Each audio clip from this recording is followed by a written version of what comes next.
I don't know when people are going to start believing, that every single weekend we say that there's going to be a resolution in Iran and the war is going to end and we're on the verge of cutting a deal, right? Just in time for Monday morning's markets and so that they don't crash. I believe that we're going to be in this war for years, if not decades, right? You got to remember, we've never been at war, and it's not necessarily about even winning or losing wars for America and the powerful, right? It's about cornering the oil markets. It's about maintaining the petrodollar. And we have a long history of this, right? I can go all the way back to almost the 20 years that we spent at Vietnam, nearly 20 years in Afghanistan, nearly 8 years in Iraq. All of these wars we completely lost, right? We never were able to successfully do any regime changes. Instead, we're cutting oil deals with these countries, and sort of backdoor deals with the governments that they're still intact, right? And so we never able to successfully won these wars, but it was never about that for these elites in America, right? So under corrupt capitalism, which is what we have, the most important thing for these people is that the petrodollar remains high, because then you keep that wealth, right? This is true for the Anderson Coopers from CNN, the Sean Hannitys from Fox. So all these media figures, all these powerful politicians, the billionaires, right? Because they can then, with the strong dollar, go into these countries, exploit their resources, exploit workers, get cheap labor. They can also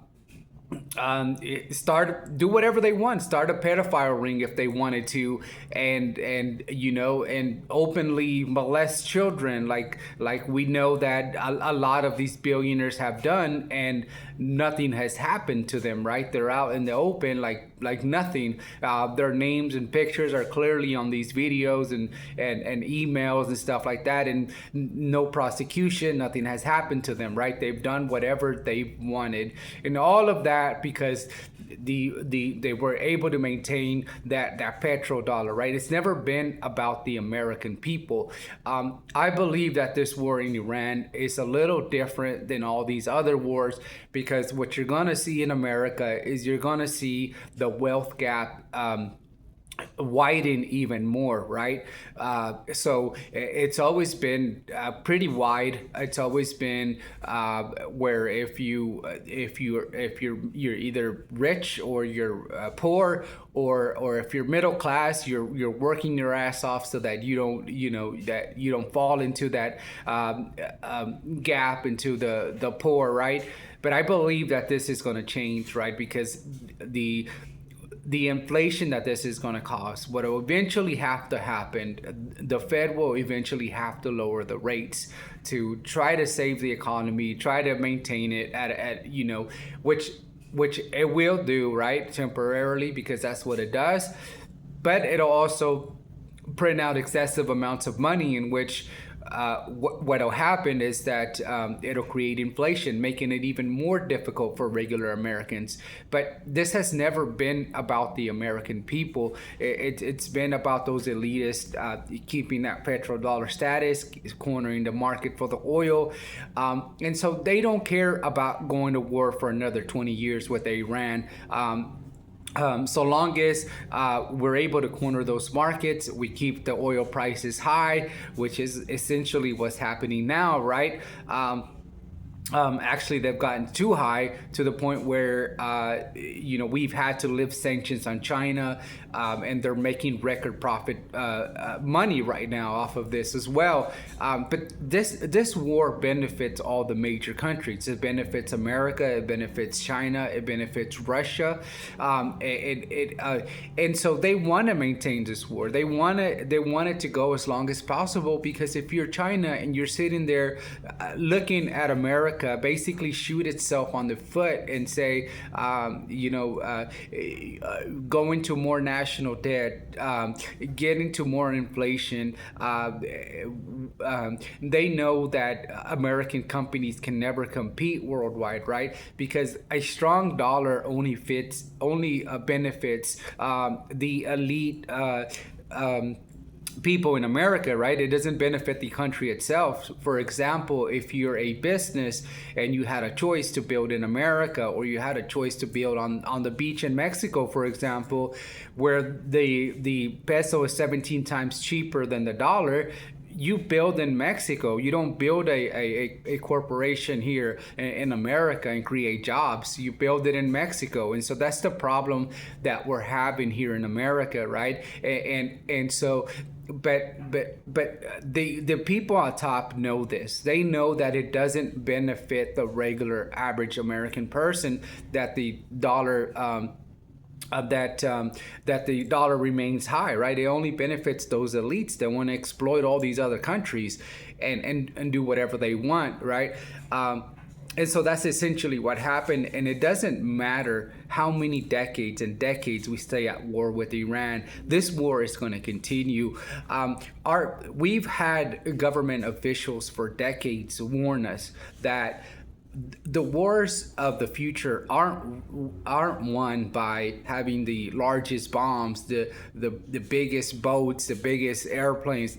They're not won by that. They've warned us for decades and said the war of the future is going to be drones. It's $4,000 drones that are making our $1 billion fleet flee the Strait of Hormuz. I mean, that's the reality of what's happening, right? Essentially making a mockery of our military, who has proven to be extremely corrupt, right? The Pentagon for decades has failed audits, right? Now they just announced yesterday that they're no longer going to allow press in the Pentagon, right? Or the release of information.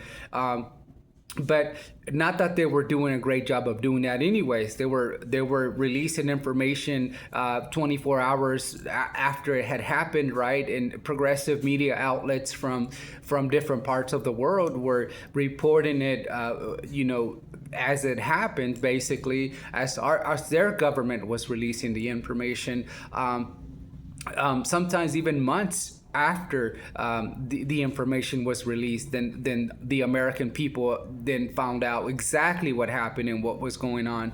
But ultimately the Lockheed Martin's military contractors who milked the American taxpayers for billions and billions of dollars just turned out to be nothing but fraud, right? These wars turned out to be nothing but for the petrodollar, so that these elites can continue to exploit other countries and take advantage, because who cares about the average American? This isn't about the American people. Our politicians stopped caring for the American people a very, very long time ago. And so this is going to continue. We're going to see the gap of wealthy and of those who have it and who don't have it. It's going to continue to grow in America. Unfortunately, this war is going to continue for years. The technology that China is providing to Iran to continue this war, because, like I said, they love seeing us shoot ourselves in the foot.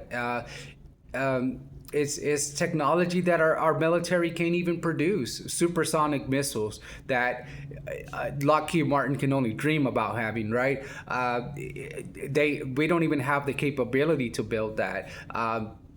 And so if China wanted this war to end, it could probably end tomorrow by simply letting Iran borrow a nuke, and they'd have the nuke capabilities, right? That we so much fear and all of that. That's good for the papers, but the reality of why we're in this war isn't being told to the American people, and it doesn't matter if you're a Democrat or Republican. just like it happened in Afghanistan, we're gonna see our government use an excuse after excuse to continue in this war in Iran, and the American people are gonna continue to suffer, in my opinion, for years, if not decades to come.